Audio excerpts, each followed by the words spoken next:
Hello guys, welcome to the daily का current affair. So this current affair is the date of the 31st July 2021 and ये दृष्टि का है. तो इसमें जो पहला आपका आता है कि severe acute mall nutrition in India. तो अभी हुआ क्या कि जो सीवियर एक्यूट माल न्यूट्रिशन होता है तो उसके बारे में ये एक रिपोर्ट आई है. तो ये रिपोर्ट बताती है कि according to the women and child development ministry more than 9.2 lakh childrens जो कि फ्रॉम 6 मंथ से 6 ईयर तक हैं, ये आपके सीवियरली एक्यूट मालन्यूरिश्ड हैं टिल नवंबर 2020 तक. तो ये बात होती है. इसमें यह भी अंडरस्कोर किया गया है द कंसर्न दैट द कोविड-19 pandemic could exaggerate the health and nutrition crisis among the poorest of the poor. तो कोविड-19 जो पेंडेमिक है, बिकॉज ऑफ दिस पेंडेमिक ऐसा भी चांस है कि आपके जो मैक्सिमम से मैक्सिमम जो पुअरेस्ट से पुअरेस्ट है वो लोग ही आपके पेंडेमिक की वजह से न्यूट्रिशन लेवल में उनकी गिरावट आ गई है. अब अबाउट सीवियर एक्यूट malnutrition के बारे में बात करते हैं. तो जो WHO का डेफिनेशन है वो कहता है कि severe acute malnutrition by very low weight for height and mid upper arm circumference less than 115 mm और by the presence of nutrition oedema. Children suffering from SAMM are 9 times more likely to die. ठीक है, तो ये SAM area बता रहे हैं कि जैसे इसको यूँ मान के चलिए कि मतलब कि जो एक तो लो वेट हुए, हाइट भी उनकी कम है और जो आर्म है उनका वो भी मतलब काफ़ी पतला होता है. ठीक है, उसके सर्कमफ्रेंस काफ़ी पतले होते हैं. और तो ये चिल्ड्रन जो सफ़र होते हैं सीवियर एक्यूट malnutrition से, सो ये are 9 times more likely to die होते हैं इन केस ऑफ डिजीज़ अगर उनको होता है तो. सो आपने देखा होगा ना बिहार में जो चमकी बुखार आया था. सो बिहार में जो चमकी बुखार हुआ था, actually these childrens are also suffering for the malnutrition. So they are highly vulnerable for viral disease. So even जो आपका जापानीज इंसेफ्लाइटिस हो गया, अदरवाइज मतलब जो भी ये आपके, तो they are high prone for to die. That's why children ही तो मरते थे उसमें. उसके बाद से न्यूट्रिशनल ओडिमा की अगर बात करते हैं तो ये क्या होता है आपका. सो गाइज इसके बारे में बात करते हैं. एबनॉर्मल फ्लूइड जो आपका रिटेंशन होता है इन द टिश्यूज़ उसको ओडिमा कहते हैं, resulting specially from lack of protein in states of starvation और माल न्यूट्रिशन. तो ये भी आता है आपका अगर माल न्यूट्रिशन की अगर दिक्कत हो या फिर आपका कुछ इस तरह का स्टारवेशन की अगर प्रॉब्लम हो तो ऐसा होता है. ठीक है गाइज. सो उसके बाद आता है कि oedema can however occur in starvation even if the blood levels of albumin are not lowered. So ये है. तो उसके बाद से रिलेटेड फाइंडिंग इसके कहते हैं. तो नंबर ऑफ़ जो सीवियर एक्यूट जो आपके माल न्यूट्रिशन से जो चिल्ड्रन जो नेशनल सिनेरियो है वो बताता है कि an estimated of 927,606 severely acute mall nutrition children है जो कि 6 to 6 ईयर्स के बीच में है. तो ये काफ़ी प्रॉब्लम है. ये डाटा है, इससे हमें कुछ ज़्यादा मतलब नहीं है, तो डेटा को छोड़ दीजिएगा. बस ये याद रखिएगा the most in the Uttar Pradesh followed by Bihar. तो सबसे मैक्सिमम कौन सा है, तो वही तो उत्तर प्रदेश में है. सो ये आपका फिगर एक कंसर्न है क्योंकि उत्तर प्रदेश में आपके सीवियर माल न्यूट्रिशन है. जो सबसे ज़्यादा अगर माल न्यूट्रिशन कहाँ है तो that is in the Uttar Pradesh. Okay. उसके बाद से आपका जो Uttar Pradesh and Bihar are also home to the highest number of children in the country. Maharashtra उसके बाद आता है, देन गुजरात आता है, देन छत्तीसगढ़ आता है. तो stage with no severely malnourished children, ये इसमें आपका लद्दाख है. ठीक है, लद्दाखी जो है आपके लद्दाख के जो बच्चे हैं वो मतलब कि वो उनमें कम देखा गया है. उसके ऐसा लक्षद्वीप हो गया, नागालैंड हो गया, मणिपुर हो गया, MP हो गया, इसमें ना के बराबर जो आपका माल नरिश्ड देखा गया है चिल्ड्रन में.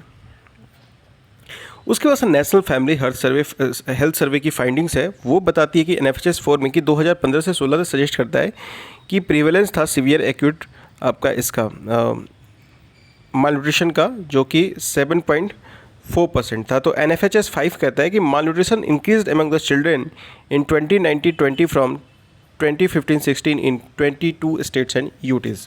स्टंटिंग सबसे ज़्यादा देखा गया है अराउंड 13 स्टेट्स में आपका एंड यूटीज़ में. ये जो सर्वे के हिसाब से तो इसमें स्टंटिंग की अंडर 5 में ज़्यादा से ज़्यादा दिखी गई है.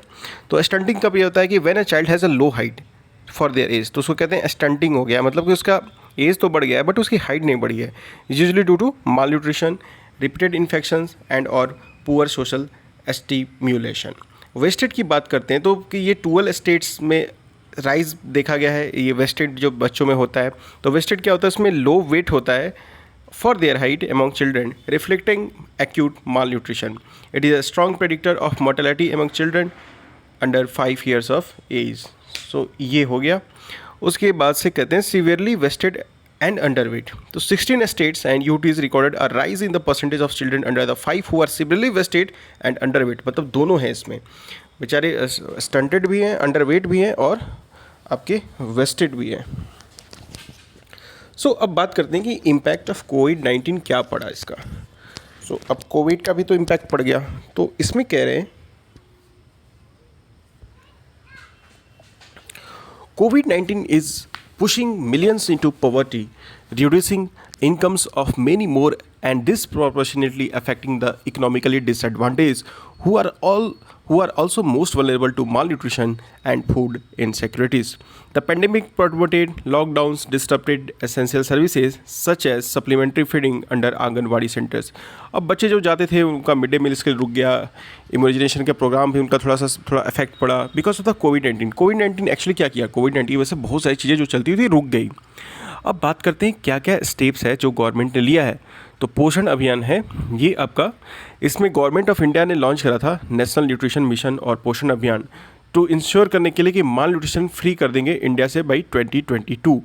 बट अब ये संभव नहीं लग पा रहा है, बट इनका टारगेट था 2022 का. एनीमिया मुक्त भारत के अभियान की बात की गई थी, इसको लॉन्च किया गया था 2018 में. The mission aims at accelerating the annual rate of decline of anaemia from 1 to 3% points. Mid day meal scheme ये आपका है इम्प्रूव करने के लिए nutritional level among the school children which also had a direct and positive impact on enrolment, retention and attendance in school.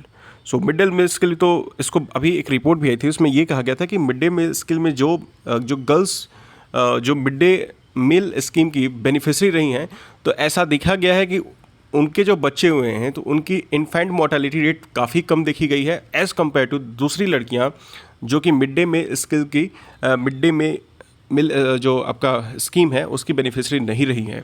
साथ ही साथ ये भी बताया गया है कि उन लड़कियों का MMR भी कम रहा है, मतलब कि मैटरनल मोर्टेलिटी रेट.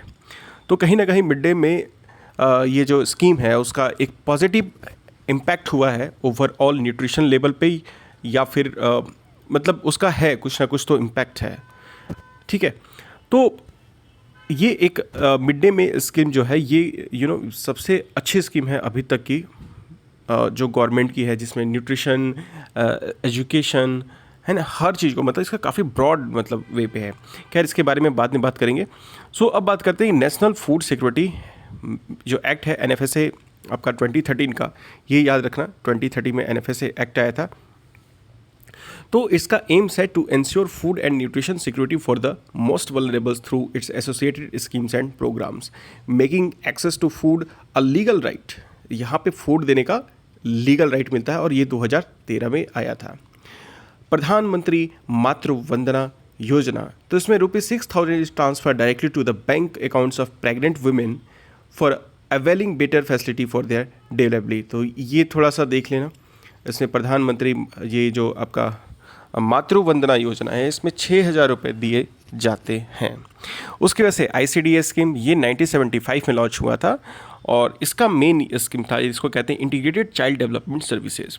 तो it was launch in the 1975 and the schemes aims at providing food, pre school education, primary health care, immunisation, health checkup and referral services to children under 6 years of age and their mothers. यानी कि इसमें बच्चे भी थे लाभार्थी और यहाँ पे उनकी माताएं भी लाभार्थी थी. तो ICDS स्कीम से याद रखना 1975 में आया था और इसका मेन एम था कि फूड देना, प्री स्कूल एजुकेशन देना, प्राइमरी हेल्थ केयर को देखना, इम्यूनाइजेशन मतलब कि जो टीकाकरण होता है, हेल्थ की चेकअप कराना और referral services to children under 6 years of age and their mothers too. अब जो सस्टेनेबल डेवलपमेंट का टारगेट है SDG 2 for the zero hunger, वो एम करता है to end all forms of the hunger and malnutrition by 2030, making sure all people specially children have access to sufficient and nutritious food all year around. तो ये भी एक है, यहाँ पे न्यूट्रिशियस फूड आपको देना है. वे फॉरवर्ड की बारे में बात करते हैं तो क्या एक वे फॉरवर्ड हो सकता है, तो home based and facility based care होना चाहिए। तो कोविड-19 could further exaggerate the situation with shrinking food diversity and low intake combined with episodes of missing food item at times. The solution have to be both home-based care and facility-based care. Build linkages. The severe acute malnutrition has a direct connection with the food availability, utilization, and awareness. The immediate task is to appropriately build linkages with the government system to ensure families receive not just ration food but required education and support. So here you have to build the linkages between the malnutrition, between the food availability, how to utilize and how to aware the people, and also the immediate task is to build linkages with the government system to ensure family receive not just ration food but required education and support too. So सिर्फ खाना ही नहीं देना है, उनको जोड़ना भी है, support भी चाहिए उनको। स्ट्रेंथन करिए न्यूट्रिशन रिहैबिलिटेशन सेंटर्स बनाइए। The need to strengthen nutritional rehabilitation centre which are to mean to treat the SM cases. जो भी मतलब बच्चे जो से सपोज करो कि कोई भी बच्चा is suffering from the severe acute malnutrition, so there should be a type of rehabilitation centers where the children's were taken care by the government with the balanced diet, with the balanced nutrition, so that they can उससे जो भी उनको नुकसान हुआ है, जो भी वो बच्चे हैं, so they can recover from this malnutrition problem. So ऐसा बात करें the need to strengthen the nutrition rehabilitation centres which are mean to treat SM cases. There are studies that suggest that NRCs have not been very effective। मतलब कि जो nutrition rehabilitation centre है उसको effective नहीं दिखा गया है। In many cases it has been the SMA cases have been discharge early because either the centre could not continue to keep the same case for a continued period, और the care givers could not stay for a longer duration at the facility, और there way simply not enough supervision by the higher ups. अब देखो, मान लो कि कोई आया इस centre में जो आपका न्यूट्रिशन रिहैबिलिटेशन सेंटर है, तो वो जो आता है तो सपोज करो वो तो उसके घर के बगल में तो नहीं होगा, लेट्स मान लो कहीं ब्लॉक पे है या फिर किसी डिस्ट्रिक्ट में है, तो ज़्यादातर तो एक तो उसके घर वाले नहीं टिक पाते हैं वहाँ पे। अब बच्चे को तो 6 साल के बच्चे को तो छोड़ नहीं देंगे अंदर से वो मम्मी करेगा, तो ये प्रॉब्लम है। तो फिर वो लेके चले जाएंगे बच्चे को। या फिर ये भी देखा गया है कि जो केयर गिवर्स हैं एक तो वो स्टे नहीं करते हैं, फिर से सुपरविज़न अच्छे से नहीं हो पाती है, और जो करप्शन के भी इंस्टांसेस मिलते हैं काफ़ी सारे। सो मेरे ख्याल से ये जो न्यूट्रिशनल रिहैबिलिटेशन सेंटर्स का ये काम होना चाहिए कि उनको डिलीवरी करना चाहिए, फूड डिलीवरी को टू द पर्टिकुलर चाइल्ड। और इसके लिए आंगनवाड़ी सेंटर्स तो है, बट आंगनवाड़ी सेंटर्स में मतलब उनको मैन पावर को इंक्रीज़ करके डोर टू डोर डिलीवरी करनी चाहिए। सो एक डोर टू डोर डिलीवरी का भी सजेशन होना चाहिए। Designing customise menus, there is a need for designing customise menus in consultation with the experts. मतलब मेनू आप थोड़ा ठीक करिए ना, जो कि जो आपकी जो माल न्यूट्रिशन है उसको कम करे। Segregation of SMA cases for administrative and operational convenience as well as for the better accountability. SMS जो भी ये केसेस होते हैं आपके, ये ऐसे है मतलब कि सीवियर एक्यूट मालन्यूट्रिशन के जो भी केसेस होते हैं, मालन्यूट्रिशन वाले केसेस, तो उनको आप वहाँ पे अकाउंटेबिलिटी देखिए, उसकी सेग्रीगेट करिए स्मॉलर यूनिट्स में, है ना। मतलब टास्क वाइज करिए, कैसे उसको यूनिट वाइज में डिवाइड करके किस तरह से उसको कौन सा मतलब अप्रोच वो फाइंड आउट करना चाहिए जो कि डायरेक्टली बेनिफिट करे। Role of Anganwadi Center. The identification of SM children was done by over 10 lakh Anganwadi centers from across the country. The Anganwadi have to become much more functional, and if the possibility of children reaching Anganwadi is going to become hard because of the lockdowns, then the Anganwadi need to reach the children. So this should be a best role for, this would be a better role so that the malnutrition could be decreased by the definite period, by a definite timeline. So there is also need of timeline to each children. So give them the proper nutrition, and also check the is they मतलब actually are beneficiary or not। मतलब ऐसा तो नहीं कहीं corruption हो रहा है बीच में, तो ये सब देखना पड़ेगा, थोड़ा सा चेक वगैरह करना पड़ेगा, क्योंकि इंडिया में बहुत सारी प्रॉब्लम है करप्शन की। Not in India but in the entire world there is a huge corruption is in a different type of form. So that is the other thing. So now we are talking about the creamy layer OBC। So who are the creamy layer and what about the OBC? So recently some MPs have raised the issue of defining creamy layer in ongoing monsoon season of parliament. Further, Justice Rohini Committee, remember this his name, Justice Rohini Committee is considering the sub-categorization of OBC quota. तो ये जो Rohini community है, Rohini committee, इसने कहा कि सब categorisation करिए OBC quota का, and if any particular community और a group of communities are benefiting most from the OBC quota and how to iron out anomalies. तो ये हमें याद रखना है कि जस्टिस जो रोहिणी सिंह कमेटी है वो सब कैटेगराइजेशन ऑफ ओबीसी कोटा की बारे में बात कर रहा है। इसके की पॉइंट्स के बारे में अगर बात कर लेते तो based on the recommendation of the second backward class commission, यानी कि जो मंडल कमीशन था जो कि अगस्त 1980 में आया, had notified 27% reservation for socially and educationally backward classes in vacancies in civil post and services that are to be filled with the or filled on direct recruitment. After this was challenged, the Supreme Court in November 1992, Indira Savani case upheld 27% reservation for OBC subject to exclusion of the creamy layer. तो यहाँ पे इंदिरा सवानी जो case था 1992 में आया था, तो ये बात हुई थी। अब डेफिनेशन की बात करते हैं कि it is a concept that sets a thresholds within which OBC reservation benefits are applicable. So while there is a 27% quota of OBC in government jobs and higher educational institutions, those falling with the creamy layer, various categories based on the income and parents ranks, cannot get the benefits of this quota. मतलब creamy layer का मतलब कि ऐसा layer, जैसे suppose if someone is belong to the top 1 class officer and his salary is also more than 8 lakh, so their children were not should not be seen as the beneficiary from the OBC quota reservation. So other than the income limit, current definition of the creamy layer remains the same. So categories under the creamy layer: income beyond 8 lakh. For those not in government, the current threshold is an income of rupees 8 lakh per year.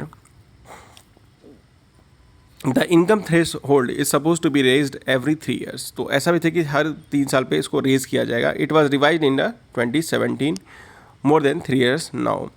Parents rank की बारे में बात करते हैं तो for children of government employees, the threshold is based on their parents rank and not the income.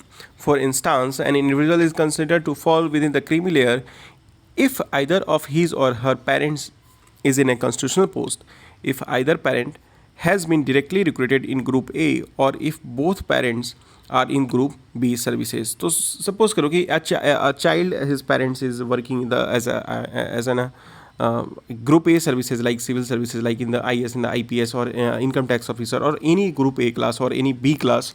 So their children उनका नहीं हो पाएगा. If the parents enter group A through promotion before the age of 40, their children will be in the creamy layer. Children of a colonel or high ranked officer in army and children of officer in similar ranks in the navy and the air force to come under the creamy layer.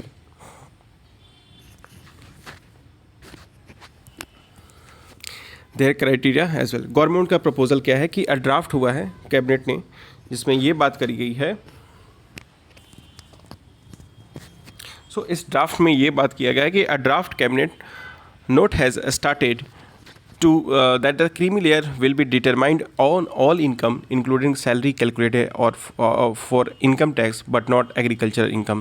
So agriculture income को इसमें नहीं consider किया गया है, इसको याद रखिएगा, ठीक है. The government is considering a concession of rupees 12 lakh whereas the parliamentary committee has recommended to raise up to 15 lakh per year. अब देखो भाई, मतलब जो गवर्नमेंट कह रहा है कि नहीं आप जो है इसको 12 लाख रखिए, लेकिन जो पार्लियामेंट्री कमेटी है वो कह रही है 15 लाख करने की बात की रही है. इसके बाद से it also recommended excluding salary and agricultural revenue while calculating the annual income selling for the creamy layer category of OBC. Next आता है मेनास ऑफ मैनुअल एक्सक्वेंजिंग. अब देखो एक रिपोर्ट आई है, उसमें कहा जा रहा है कि मैनुअल एक्सक्वेंजिंग से डेथ जो है, so recently the centre has claimed that no deaths due to manual scavenging. ये मैनुअल एक्सक्वेंजिंग क्या होता है? आप जो मतलब हाथ से जो कचरा, गंदा कचरा होता है, जो गीला कचरा होता है, उसको उठाना. जैसे मान लो कि आपको कोई नाला हो गया, उसको साफ़ करना है ना, और भी इवन ह्यूमन एक्सक्रीटा वो भी हाथ से उठाना. So however according to the national convener of Safai Karmachari Andolan 472 manual scavenging deaths across the country were recorded between 2016 and 2020 and 26 so far in 2021. Safai Kramchari Andolan is a movement of elimination of manual scavenging. Article 21 of the Constitution guarantees right to life and that also with the dignity. The right is available to both citizens and non-citizens. तो ये बात है. Manual scavenging में क्या होता है कि define the removal of human excrement from public streets and dry latrines, cleaning septic tanks, gutters and sewers. So that is called manual scavenging. तो रीजन क्या है भाई, प्रिवलेंस क्या है? एक तो इनडिफरेंस एटीट्यूड है. A number of independent surveys that had talk about the continued reluctance on the part of the state governments to admit that the practice prevails under their watch. Issues due to outsourcing. Many times local bodies outsource severe cleaning tasks to private contractors. However, many of them fly-by-night operators do not maintain proper roles of a sanitation worker. तो एक तो यहाँ भी problem आ जाती है. In case after of workers being asphyxiated to death, मतलब कि उसको लैक ऑफ ऑक्सीजन से उसकी डेथ हो जाती है. ठीक है, तो that is to death. This contractors have denied any association with the disease. और फिर कहते हैं हम तो जानते ही नहीं थे कौन है ये, कैसे गिर गया, शराब पी लिया होगा, गिर गया होगा नाला में. No, I don't know who is he. ऐसे करते हैं वो. सोशल इशूज़ भी है कि the practice is driven by caste, class and income divides. It is linked to India caste system, so called the lower caste are expected to perform this job. In 1992 India banned the employment of people of as a manual scavengers. तो 1983 में इसको ban किया गया था. The Employment of Manual Scavenger and Construction of Dry Latrine Prohibition Act 1993. However, the stigma and discrimination associated with it still linger on. This makes it difficult for liberated manual scavengers to secure alternative livelihoods. अब steps taken क्या क्या हुआ था. The prohibition of employment as manual scavenger and the rehabilitation amendment bill 2020. It proposes to completely mechanise sewer cleaning. Mechanise करिए ना, आप robots का use करिए, आप मशीन का यूज़ करिए इन गंदगियों को निकालने के लिए. आप वैक्यूम क्लीनर का यूज़ करिए, वैक्यूम से खींच लेगा उसको. Introduce wage on site protection, और यहाँ पे site protection and provide compensation to manual scavengers into severe deaths. अगर कोई डेथ हो जाता है सीवियर, तो आप उसको कंपनसेशन भी प्रोवाइड करो. It will be an amendment to the provision of employment as manual scavenger act there rehabilitation act 2013. It is still awaiting cabinet pro. तो ये अभी भी क्या है, अवेटिंग है. आपका बिल आया है, एक्ट नहीं आया है. अभी भी 2013 का एक्ट ही काम कर रहा है. The prohibition of employment as manual scavenger and the rehabilitation act 2013 ये सुपरसीड करता है द 1993 एक्ट को. और जो 2013 का एक्ट है goes beyond prohibition on dry latrines and outlaws all manual excrement cleaning of insanitary latrines, open drains और pits. तो ये है 2013 में प्रोहिबिशन और बढ़ा देते हैं. ठीक है जी. Prevention of Atrocity Act. In 1989, the Prevention of Atrocities Act became an integrated guard for sanitation workers. More than 90% people employed as manual scavengers belong to the scheduled caste.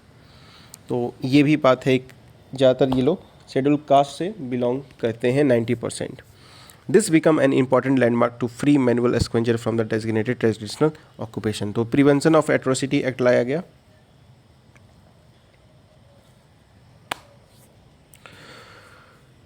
सफाई मित्र सुरक्षा challenge. Ministry of housing and urban affair ने world toilet day यानी कि 19 नवंबर 2020 को एक launch करा था. Challenge of for all states to make sewer cleaning mechanise by April 2021. तो एक ये चैलेंज दिया था. If any human needs to enter a sewer line in case of unavailable managers proper gear and oxygen tanks are to be provided. मतलब मान लो कोई जाए तो उसको भाई ऑक्सीजन का मास्क पहनाओ, ऑक्सीजन उसको सब कुछ मतलब प्रॉपर उसको पूरा आप जैकेट सूट पहनाइए, आप उसको प्रॉपर ऑक्सीजन दीजिए कि वो एज अ प्रोफेशनल अंदर जाए, एज अ विक्टिम बन के अंदर ना जाए, है ना.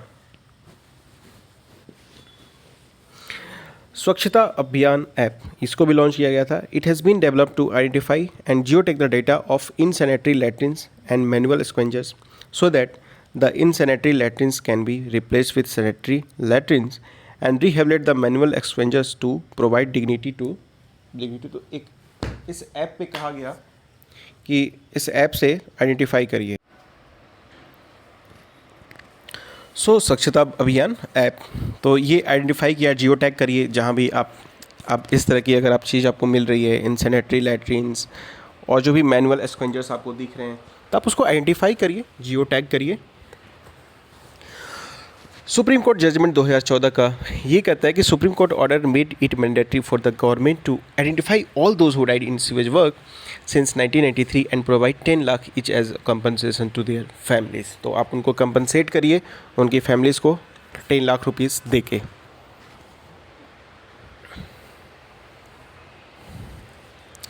So now the next way forward क्या है?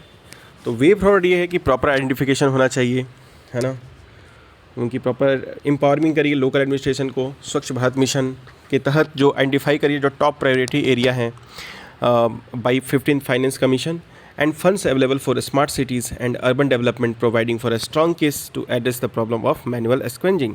सोशल सैनिटाइजेशन भी करनी जरूरत है to address the social sanction behind manual exchanging. It is required first to acknowledge and then understand how and why manual scavenging continues to be embedded in the caste system. तो social sensitisation की जरूरत है। Need for the stringent law, if a law creates a statutory obligation to provide sanitation services on the part of state agencies, it will create a situation in which the rights of these workers will not hang in the air। तो ये भी बात है, stringent law बनाओ आप ना, statutory obligation कराओ sanitation services को, ये पार्ट होना चाहिए स्टेट एजेंसीज की। अब बात करते हैं reforms based and results link to scheme discoms. Discoms मतलब डिस्ट्रीब्यूशन जो आपकी जो कंपनीज होती हैं, तो रिफॉर्म्स बेस्ड। तो अभी रिसेंटली क्या हुआ था कि बड़ी तारीफ़ की थी जो अभी आपके पावर मिनिस्टर हैं कि डिस्कॉम्स अच्छा काम कर रही है। तो यूनियन कैबिनेट ने रिसेंटली अप्रूव करा है कि reforms based and result linked revamped distribution sector scheme. तो स्कीम्स के रिक्वायर्स दैट डिस्कॉम्स जो पावर डिस्ट्रीब्यूशन कंपनी है सबमिट डिटेल प्रोजेक्ट रिपोर्ट्स यानी कि उसको DPRs on how they plan to reduce their operational loss to avail funding. तो मतलब एक तरह से ये है कि आप अपने प्रोजेक्ट का पूरा सबमिट करिए डिटेल इनमें, और जो उनका प्लान होना चाहिए कि कैसे ऑपरेशनल लॉस को उसको आइडेंटिफाई करें, रिड्यूस करें। Initially, the preliminary timeline given to DISCOMs 31st October 2021, it is now extended to 31st December 2021। तो इसी हिसाब से उनको जो फंडिंग उनकी होगी इसी हिसाब से मिलेगी। तो इसका की पॉइंट्स क्या है? तो स्कीम है आपका कि रिडक्शन करना aggregate and technical and commercial losses to pan India levels of 2 to 15% by 2024-22। अब जैसे क्या होता है, बहुत सारा ऑपरेशनल लॉस हो जाता है। जैसे सपोज करो आप तार आपका वायर में जा रहा है बट उसका यूज़ नहीं है, या फिर कहीं पे यूं ही ऐसे चल रहा है तो बिजली जब ट्रैवल करती है वहाँ पे तो ऑपरेशनल लॉस हुआ, फिर से फ्यूज़ उड़ गया आपका, या फिर बहुत सारी प्रॉब्लम आती है, ट्रांसफार्मर जल गया। ये सबको कम करना है आपको, देखना है आपको। डेवलपिंग इंस्टीट्यूशनल कैपेबिलिटीज़ करना है, तो याद रखिएगा 20 और उसको जीरो करना है 2024 से। तो ये रिडक्शन ऑफ जो आपका ये ACS-AR यानी कि between the total cost of electricity and revenues generated from the supplying power to be zero, मतलब जीरो करो भाई, जितना लगाओ उतना आना चाहिए ना आपका। डेवलप करिए इंस्टीट्यूशनल कैपेबिलिटीज़ को, मॉडर्न डिस्कम्स को, इम्प्रूवमेंट करिए quality, reliability and affordability of power supply to consumers through a financially sustainable and operationally efficient distribution sector. Implementation of the scheme would be based on the action plans work out for each state rather than a one size fits all approach। तो भाई action plan होना चाहिए हर एक अपना state का, जैसे state की requirement, जैसे स्टेट की नीड, उस हिसाब से करो। आप one size fit all approach मत लगाओ, है ना, ये नहीं होना चाहिए। फीचर्स की बात करते हैं तो कंडीशनल फाइनेंशियल असिस्टेंस की बात की जा रही है। तो जो ये असिस्टेंस दिया जाएगा, तो scheme seeks to improve the operational efficiency and financial sustainability of all discoms. तो इम्प्रूव करेगा ऑपरेशनल एफिशिएंसी को और फाइनेंशियल सस्टेनेबिलिटी को सारे डिस्कॉम्स की। एक्सक्लूड करेगा प्राइवेट सेक्टर का, excluding private sector discoms by providing conditional financial assistance. आपको कंडीशनल फाइनेंशियल असिस्टेंस मिलेगा to discoms for strengthening the supply of infrastructure. तो कंडीशनल फाइनेंशियल असिस्टेंस का मतलब क्या है कि आपको फाइनेंस दिया जाएगा लेकिन आपको कुछ टारगेट दिया जाएगा, तो वो आप टारगेट कंप्लीटली आप उसको पूरा करोगे। सबस्यूमिंग वेरियस स्कीम्स, अब जो भी ऑनगोइंग अप्रूव्ड प्रोजेक्ट्स हैं under the following schemes would be subsumed, जैसे सब्स्यूम्ड एक साथ हो जाएगा, जैसे integrated power development scheme, Deendayal Upadhyaya Gram Jyoti Yojana, Ujjwala discoms assurance Yojana, Pradhan Mantri development package 2015 for the UT of JNK and Ladakh. Solarisation करो एग्रीकल्चर फीडर्स का। The scheme has major focus on improve electricity supply to for the farmers and for providing day time electricity to them through solarisation of agriculture feeders. तो अब agriculture का benefit solarization करो जो भी agriculture feeders हैं, ताकि दिन में अगर वो खेत अगर वो पानी सिंचाई कर रहा है तो उसको दिन में जो है वो सोलर के थ्रू ही अपना करें। दिस स्कीम का बस PM कुसुम स्कीम, और इसमें आपका प्रधानमंत्री कुसुम वाला स्कीम आ जाता है, which aims to solarise all feeders and provide avenues for additional income to farmers. जैसे कोई किसान अपने खेत में अगर सोलर की अगर प्लेट लगाता है तो वो अगर बेचता है डिस्कॉम्स को तो उसको खरीदना कंपलसरी है, तो उससे क्या किसान को डबल फ़ायदा मिलेगा। एक तो अपनी खेत की सिंचाई भी कर लेगा और साथ ही साथ वो जो डिस्ट्रीब्यूशन कंपनीज़ हैं उनको अपना इलेक्ट्रिसिटी सेल भी कर सकता है। स्मार्ट मीटरिंग की बात की गई कि अब key feature of the scheme is enable consumers empowerment by way prepaid smart metering to be implemented in the public PPP mode, मतलब कि आप स्मार्ट मीटरिंग कर दो। तो smart meters would allow consumer to monitor their electricity consumption on a routine basis. तो इससे क्या होगा, उनके पास मीटर रहेगा तो वो देखते रहेंगे कितना मेरा चल रहा है, कहाँ मुझे कैसे एफिशिएंसी बढ़ेगी ना। फिर लोग बेवजह ऐसी कोई चीज़ नहीं चलाएंगे। सो ये जो आपका मॉनिटर होना चाहिए electricity consumption on a routine basis instead on monthly basis, which can help them to use electricity as per their own needs and in terms of resource available. It proposed to install approximately 10 crore prepaid smart meters by 2023। तो इसकी बात की जा रही है। Leveraging technology यानी कि artificial intelligence would be leveraged to prepare system generated energy accounting reports. This will enable DISCOMs to take informed decision on loss reduction, demand forecasting, and time of day tariff, renewable energy integration, and for other predictive analysis. Credit growth of SMEs, ये आपका जो MSME के लिए एक आया है credit growth for MSME। तो ये न्यूज़ में क्या होता कि according to a report TransUnion CIBIL and small यानी कि SIDBI आपका small industry development bank of India, there has been growth in the credit outstanding amount of MSME sector to ₹20.20 lakh crore with a year-on-year growth rate of 6.6%। तो अब क्या growth देखा गया है MSME के क्रेडिट में, और ये आपका पहुंच गया है 20.20 लाख करोड़, और ये देखा गया है तो एक ईयर-ऑन-ईयर ग्रोथ ही आपका 6.6% का है। तो even according to the RBI, credit growth to the MSME accelerated to 6.4% in June 2021। in the same manner एक RBI भी रिपोर्ट दी थी, कंपेयर टू कॉन्ट्रैक्शन ऑफ 2.9% इन 2020, मतलब इंक्रीज देखा गया है। तो 6.6% आपका बता रहा है। SIDBI बैंक के बारे में अगर बात करते हैं तो SIDBI आपका सेटअप हुआ था अप्रैल 1990 में under the act of Indian parliament act principal financial institution for promotion. ये याद रखिएगा SIDBI कब बना था, तो 1990 में आया था। प्लीज़ गाइस इसको याद कर लीजिएगा, 1990 में SIDBI बैंक आपकी आई थी। Financing and development of the MSME sector as well as for the coordination of funds and instituted engage the similar activity. MSME को फाइनेंस करना है, इनको जो MSME सेक्टर के फाइनेंस के लिए इसका एक सेपरेट एक बैंक बना दिया गया SIDBI बैंक को। अब ट्रांस यूनियन सिविल लिमिटेड क्या है, तो ये क्रेडिट इन्फॉर्मेशन कंपनी है जो कि operating in India. It maintains the credit files of 600 million individual and 32 million businesses. Key points बात करते हैं लोन्स टू MSME की, तो फाइनेंशियल ईयर 2021 में कंट्री ने डिसबर्स करा है loan of ₹9.5 lakh crore to MSME sector, और ये आपका हायर है। आउटस्टैंडिंग क्रेडिट MSME क्रेडिट जो है आपका ये ग्रोन की है 6.6% इन मार्च 2021 with the micro segment growing the fastest in the 7। तो सबसे ज़्यादा कौन बढ़ रहा है, तो माइक्रो वाले सबसे ज़्यादा इन्होंने लाभ इससे उठाया है 7.5%। तो ये माइक्रो का है। Micro segment was followed by the small segment at 6.8% and medium segment at 5.8%। Sector wise analysis अगर करते हैं तो एग्रीकल्चर एंड एलाइड एक्टिविटीज़ की बात करते हैं तो credit to the agriculture and allied activities continue be perform well, registering an accelerated growth of 11.4% in June 2021 compared to 2.4% in June 2020. Industries की बात करते हैं तो within industry credit of to food processing, gems and jewellery, glass and glassware, leather and leather products, mining and quarrying, paper and paper products, rubber and plastic and their products, and textile registered high growth in June 2021. However, credit growth to all engineering beverages and tobacco basic metals, ये जो है आपका इसमें डिसलेरेशन देखा गया है। Services sector की बारे में बात करते हैं तो credit to the service sector decelerated, ये थोड़ा कम हुआ है जून 2021 में है। NBFCs ये जो देखा गया है due to contraction the credit growth to commercial real estate, NBFCs and tourism, hotels and restaurants.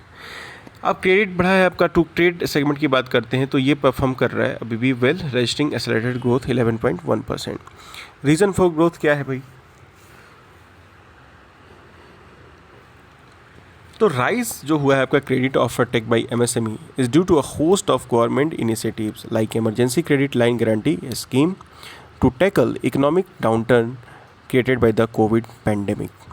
तो emergency credit line guarantee scheme लाई गई है ताकि कि इकोनॉमिक जो भी मतलब जो डाउनटर्न हुआ था कोरोना की वजह से तो वो आपका दिक्कत ना हो। अब ये ECLGS जो स्कीम है ये एज अ पार्ट ऑफ आत्मनिर्भर भारत पैकेज के अंदर था जो कि मई 2020 में इसको अनाउंस किया गया था to mitigate the distress caused by corona virus included lockdown, induced lockdown by providing credit to different sectors, especially MSME. Its objective was to support small businesses struggling to meet their operational liabilities due to the imposition of a nationwide lockdown. Recently, the government has widened its scope to new sectors, including hospitality, travel, and tourism. So, travel tourism is also comes under the emergency credit line guarantee scheme. Other initiative toward MSME, Prime Minister Employment Generation Program, a scheme of fund regeneration of traditional industries, Spurti, a scheme for promoting innovation, rural industries and enterprises, Aspire, interest subvention scheme for incremental growth credit to MSME, credit guarantee scheme for MSE, Champions Portal, MSME समाधान। सो अब MSME की एक बार classification को देख लेते हैं, composition को। तो रिवाइज़ किया गया था इसको 1 जुलाई 2020 का इसका रिवाइज़ हुआ था कि क्या क्या होगा। तो अगर माइक्रो की बात करते हैं तो अगर investment in plant and machinery और इक्विपमेंट नॉट मोर देन अगर 1 करोड़ हो और एनुअल टर्नओवर इसका अगर 5 करोड़ से कम हो तो इसको माइक्रो में काउंट करते हैं। तो 1 करोड़ से इन्वेस्टमेंट ज़्यादा का नहीं होना चाहिए और टर्नओवर 5 करोड़ से ज़्यादा का नहीं होना चाहिए। स्मॉल में बात करते हैं तो 10 करोड़ का आपका इन्वेस्टमेंट होना चाहिए और कम से कम 50 करोड़ से ज़्यादा उसका एनुअल टर्नओवर नहीं होना चाहिए। मीडियम की बात करते हैं तो मशीनरीज में 50 करोड़ का हो जाता है और आपका टर्नओवर 250 करोड़ से कम। तो ये कैटेगरी होती है MSME की। इंडियन एक्सप्रेस में ये आपका न्यूज़ आया था। अब बात करते हैं operational blue freedom team Clough.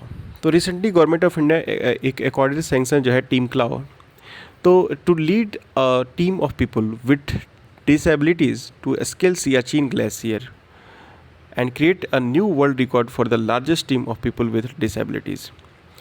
So अब देखो इसमें हो क्या रहेगा। तो इसका नाम रखा गया है ऑपरेशन ब्लू फ्रीडम और टीम क्लाउ। मतलब क्लाउ क्या होता है ना, क्लाउ मतलब पंजा टाइप का।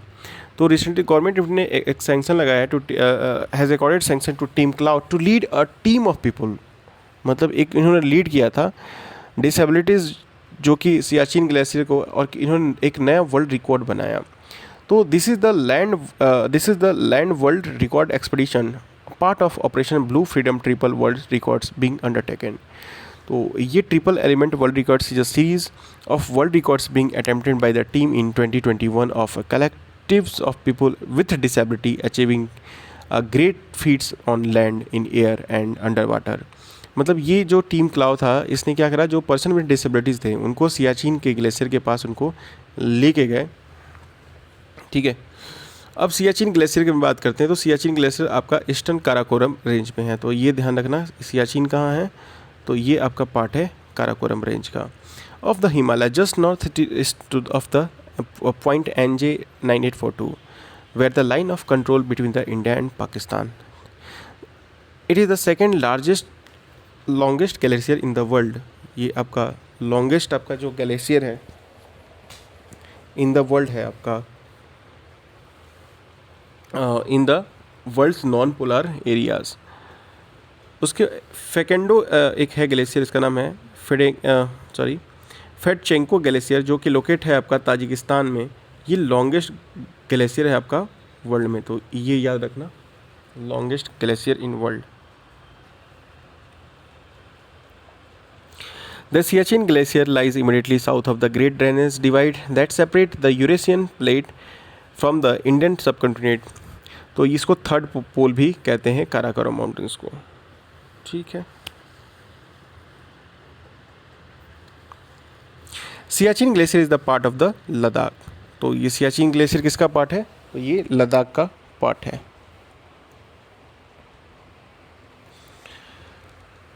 विच इज़ नाउ बीन जो कि अब लद्दाख आपका एक यूटी हो गया है. तो सियाचिन ग्लेशियर वर्ल्ड का हाईएस्ट बैटल फील्ड भी इसको मानते हैं. The entire Siachen glacier has been under the administration of India since 1984 और इसका नाम रखा था ऑपरेशन मेघदूत. ये है गया आपका मैप में देख सकते हैं आप. ये एरिया हो गया सियाचिन ग्लेशियर का. यहाँ हो गया अक्साई, यहाँ हो गया POK, यहाँ हो गया LOC. सो ये बात है आपकी. सो एक्सपेडिशन के बारे में बात करते हैं. तो 20 people with disability would be selected to undergo training after which the final expedition जो टीम है shall be selected. Final expedition team including a minimum of 6 people with disability who will trek from Siachen base camp to Kumar post. Kumar Post is located at an altitude of 15,632 feet. Team Clow and Operational Blue Freedom. तो Team Clow यानी कि Conquer Land Air Water is a team of ex-Indian Special Forces Commandos. Remember this thing? So these are the team belong to the ex-Indian Special Force of Commandos. Generally, all are either from the Indian Army Para Commandos or the Naval Marine Commandos, also known as a Marcos.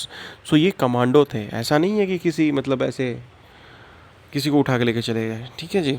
So be careful. These veterans have multiple specializations, not just in combat but also in other elite skills such as skydiving, scuba diving, mountaineering, emergency medical response and all-terrain survival amongst others. The initiative was taken by Major Vivek Jacob, a para special force officer. तो ये याद रखिएगा, ये team Clough के बारे में बहुत ही अच्छी इंपॉर्टेंट है. ये ऑपरेशन ब्लू फ्रीडम के बारे में बात करते हैं. तो ये एक सोशल इम्पैक्ट वेंचर है जिसका एम है rehabilitating the people with disabilities through adaptive adventure sports. It aims to shatter the common perception of piety, charity, and inability associated with the people with disabilities and create it one of dignity, freedom, and ability. Further, their focus is to design and implement a sustainable large-scale employment solutions for people with disabilities, especially environment conservation and sustainability base. It was launched in 2019 by Team Clow. Clow Global, the Team Clow is in the process of setting up centers across the globe wherein the special force veterans and people with disabilities are merging in action for creating a better life experience for not only persons with disability but the non-disabled as well. So now the disability problem. Disability is an umbrella term covering impairments, activity limitation and participation restriction. An impairment is a problem of body function or a structure. As per census 2011 in India, out of total population of 121 crore, about 2.68 crore persons are disabled, which is 2.21% of the total population. So remember this figure. So this figure is very important for the state PSC exams, even for the writings. So majority 69% of disabled persons resided in the rural area. So maximum are in the rural area. This is also the area of concern. So globally there are 1 billion people, 15% of the global population. They face a lack of holistic rehabilitation, inadequate skilling, lack of seamless mobility and lack of suitable employment. These factors combined together largely confine persons and disability to their home, leading to inaccurate awareness on their issues and wrong perceptions about their abilities. Thus, their productive potential is largely untapped, leading to global exclusion from mainstream life. So, programs initiative for disabled in India. Access India campaign creation of accessible environment for PWDs, Deen Dayal Disability Rehabilitation Scheme, assistance to disabled person for purchase of fitting aids and appliances ADIP, National Fellowship for Students and Development, Right of Persons and Disability Act 2016. Now the Biotic Pride. So Biotic Pride is also in the news. This is a new program. The Biotic Pride promotion for research and innovation through data exchange, released by Department of Biotechnology, Ministry of Science and Tech, for the website of Indian Biological Data Center was also launched. So what are the key points? So key points of this Biotic Pride guidelines. These guidelines envisage to breach other existing biological data sets data centers with the IBDC, which will be called BioGrid. It means connecting the entire data into a single repository. So this BioGrid will be a national repository for biological knowledge, information and data. Also, BioGrid will be responsible for enabling its exchange, developing measures for safety standards and quality for data sets, and establishing detailed modalities for accessing data. These guidelines will be implemented through Indian Biological Data Center. Currently, India ranks 4 amongst the top countries contributing biological database.